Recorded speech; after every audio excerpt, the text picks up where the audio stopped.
everybody, it's Retrokid Reviews, and can you tell it's January? Well, with the cold and everything. Alright, I'm gonna be doing a couple things today. One, basically, it's telling you that that this is officially the start of the best and worst, lists for the week. So, I'm gonna work with best and worst TV shows on this video. Next video coming this weekend is going to be the best and worst movies of 2018. So let's get the easy parts out of the way. I'm definitely sick. I'm barely good enough if you can't tell from my voice. It's a little ratchety and a little scratchy a couple other days, hence why I didn't get the list out quickly enough. I'm already knee-deep, business-wise, into covering, both Punisher Season 2 and the new figure form for my human side, in character-wise, of course, that's why I'm talking about it. The, I think Haida, Colonial Marines Cruise. It's a pretty decent figure, but more on that next time. Hopefully when I do a Punisher review with Frank, kinda, sorta. Again, I'm already etching out the idea in my head, I'm not really penciling it in. Another quick, I guess, channel plug, hopefully. I sent a P.O. Box, letter to Jobby the Hung, to his, I think, P.O. Box update. This was supposed to end at the start of the year, but for some reason, a lot of his mail got shipped back to the people that was mailing it for him and things like that. The update video pretty much explained that. I kind of took the quickest opportunity I can to get at least a nice little letter out to plug the channel, see what we could do from there. Any old businesses aside, that's about it. So, no battery check, just more of a mental check, or I guess medical, on my end. And next cut will definitely be my best and worst TV shows of 2018.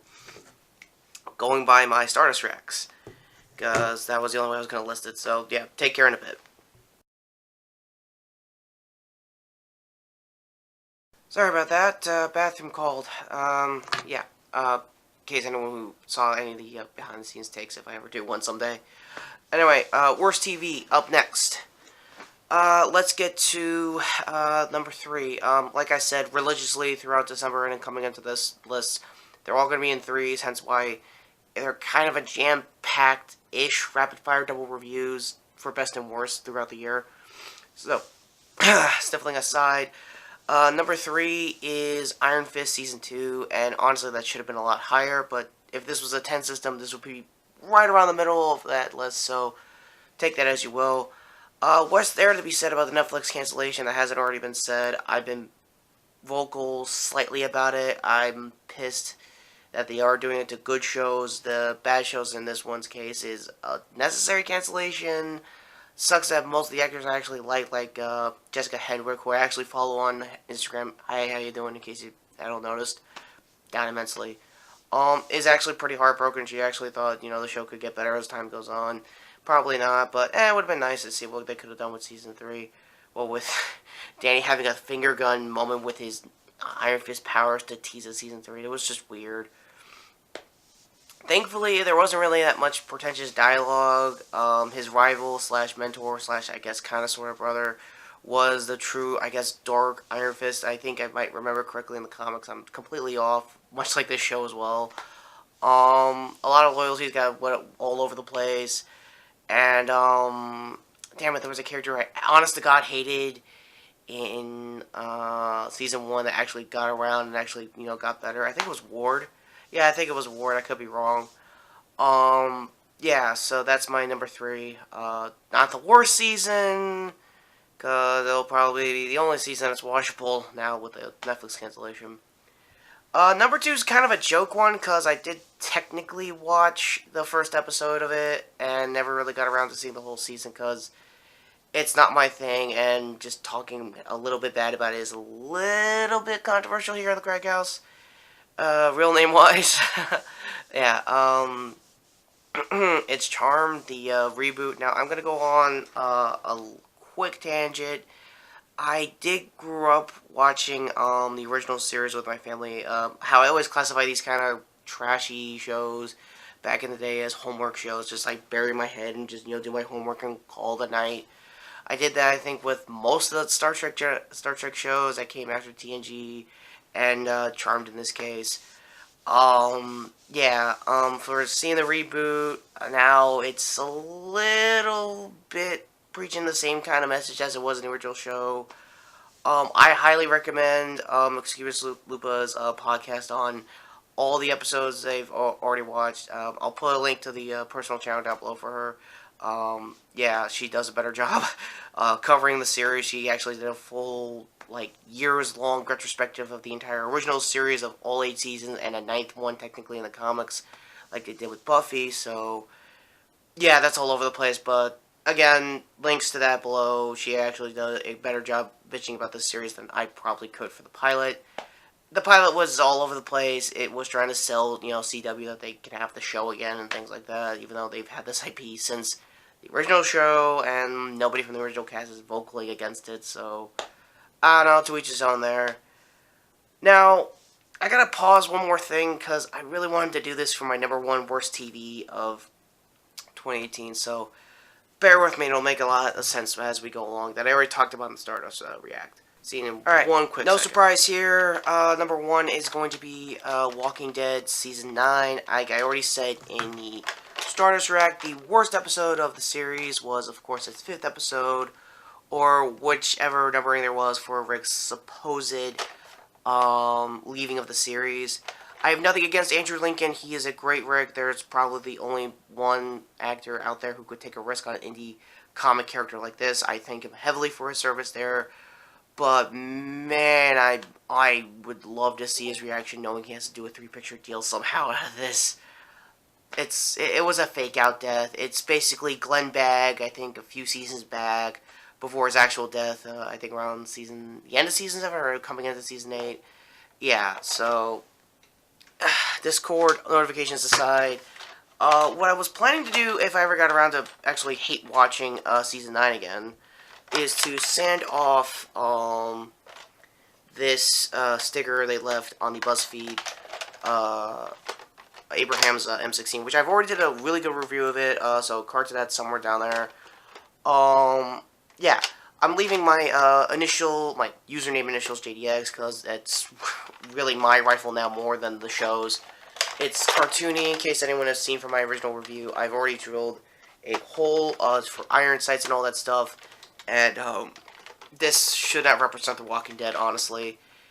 I know it's a Nerf gun, I know it's, whatever, it's marketing, it's how it is, but I'm not gonna lie, this is still a 1.5 year later, a really good, functional, top prime kind of blaster that everyone in Nerf should follow through with the carry handle design, because that is easily a better thing to do in a stock war. Same thing if you're having this in a X-Shotgun, but that's the Nerf side of me talking. The comic side fan of me talking when it comes to the brand is that it's just a waste of time now. Like, you're not going to get your fan favorite, war that was already done. It's leagues better than the comics that Robert Kirkman himself went out of his way, writing it down to a T.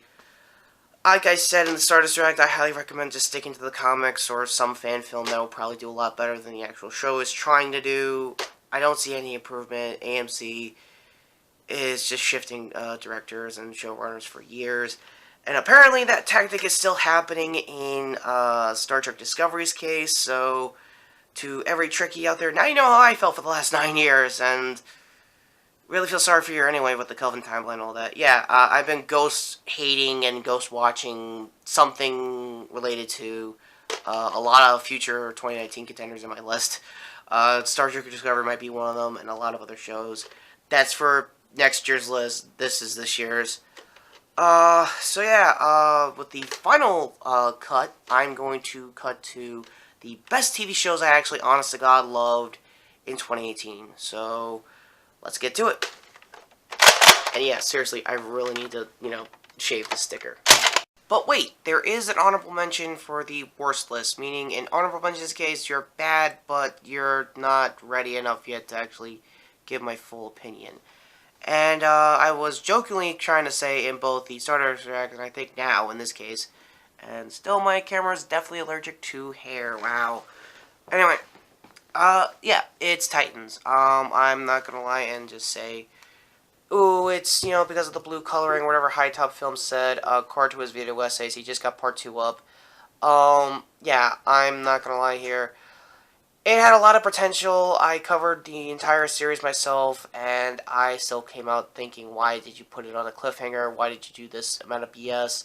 And I don't know why either. But for good news for DC Universe streaming service, Young Justice finally dropped, and best believe I'm going to try to review as many episodes as I can as the real Nerf Red Hood once my voice and I'm not having a cold anymore. So hopefully, that being said, yeah, it's an honorable mention. The service is still good. You can still watch past and present DC content that is actually, honestly, got better than this. Even the worst, like in the John Wesley ship Flash's case. Okay, so that all being said, on to the best. Hopefully with a really good... Okay, it's morning, a new-ish shot out of the way. Let's get to the top 3 best TV shows I've watched in 2018. That being said, camera is still heavily allergic to my hair, angle-wise, so, sorry for the hunching, honestly. Number 3 for best TV show I've seen in 2018 is Castlevania. I didn't get around to seeing or reviewing both these seasons when they were out. I think last year in Season 1's case and in Season 2. But since Season 1 had a limited number of episodes, I'll just cut to the chase here. It was actually a pretty strong representation of the games. I think more of the NES and Symphony of the Night years, like I probably mentioned in my Stardust Reacts. So again, link to the Reacts is going to be in the description down below. For Season 2, again, also a stronger season, a lot more story to pan out. I think it was a 10, maybe 12 episode season. Ari Shankar did a great job getting a more fleshed out tone for Dracula. There was a lot of hype building up from even in the first season, and seeing him fight Belma and his son and the magic user, who actually looked a lot more like a Spider-Man fan. Again, I don't know the length of the magic. There's a lot better lore going on in Season 2. And when Season 3 drops, I really want to do a big deep dive into the characters and everyone. But for right now, I highly recommend, I think, Ben the Sage's Old Talking New Tricks video on that. Link to that recommendation down below, hopefully, along with all the recommendations I said throughout the bad list of TV shows of 2018. Number 2 is the closest second I've ever seen in a long time for good shows that came out this year. Daredevil Season 3. I have no qualms. I've made a great history with the show so far. My battery's about to die out, but I will say in a bit that it was a great, strong season, and we'll move on to number 2. Alright. Okay, new battery, new thoughts on, I guess final thoughts for Daredevil as a whole for the Netflix series. It's a great series. I really wished it had one more episode or one more, like, big movie like a lot of TV revivals will probably end up doing. I don't really know what kind of arc they should really go from then on out. They kind of ended on a really good note when it comes to, Matt versus Kingpin throughout that season. As far as, like, I think, by the numbers, but I guess, I mean, it's bored again, when it comes to the storyline that we're going this time around, but a lot of the story beats were a little different than what you read in the comics back in the day. Karen got a lot more fleshed out with a couple of flashback episodes, which actually isn't as annoying as everyone thought it was, in my opinion, honestly. And, yeah, Foggy didn't really need to do much, but speaking of him, for everyone who did those Mighty Ducks comparisons to him, his actual cast showed up the other week for a hockey game. I forgot which one. I'll try to put the news link to that, along with, I guess, High Top Films is what we didn't deserve. I know I'm shelling to the kid, but believe me, he's actually a really good video essay kind of guy, and he says a lot better than my ratchety half-sick voice ever could. Now, number 1 was the hugest tie I've ever seen, but got slightly edged out because I wanted to talk about this more than SSS Gridman. And in case you can also tell, it's also an actual legit anime. Not like how, I guess, Castlevania was more of a Western anime kind of thing. Yeah, it's My Hero Academia. I've been wanting to talk about the show for a long time. I actually have one of the hoodies, to, show off, being, my number one. Uh, all 2018, I was trying to binge the entire series, both sub and dub. I don't mind either, to be honest with you. I'm literally kicking myself not seeing the movie that came out, later that year. Um, I really will try to do my best to get the Blu-ray if I want to do a quick review and my thoughts of the cast as a whole. I really think Midoriya is the new, like, Goku. Like, he's very, like slow start, but he really wants to be the best hero in the world. I freaking love All Might with his United States of Smash, memes and stuff like that. Like, it was really awesome to see, when E3 was rolling around that year. Like, everyone was just using it. His best moves as like the best memes for E3 at that point, which is really good to hear, really, honestly.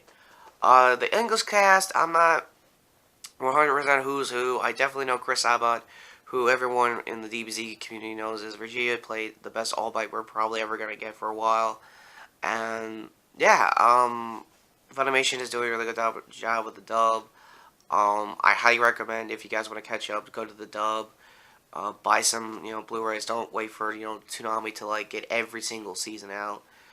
Because they want to pan out till, Season 4 drops. And when Season 4 drops, I will be definitely talking as much as I can about the show as I can. And keep in mind, this is a traditional shonen anime, so there are going to be episodes I am with 100% going to miss. There are going to be filler works I 100% don't understand from the manga. There are going to be some lost in translations, mainly due to my scheduling and when it comes out kind of deal when I officially review any episode. So keep that in mind going forward. And I really need to start taking my medicine real quick before I go to work. This is Retrokid Reviews, finally putting an end to the best and worst TV shows of 2018.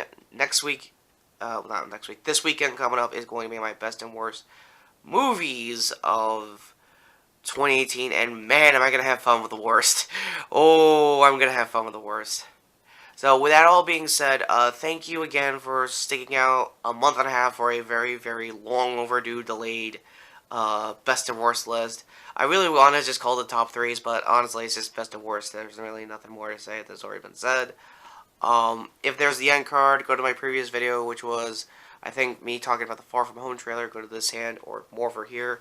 To sub to the channel, hit the notification bell when you get notified for the next best and worst list for 2018.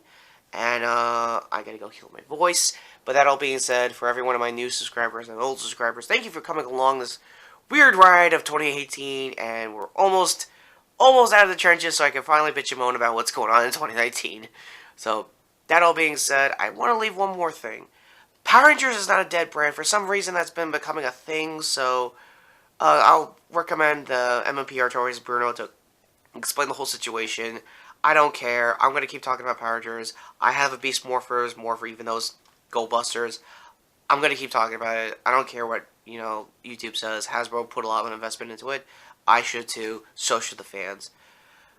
Minor rants aside, again, take care, subscribe, and ooh, I really need a lozenge.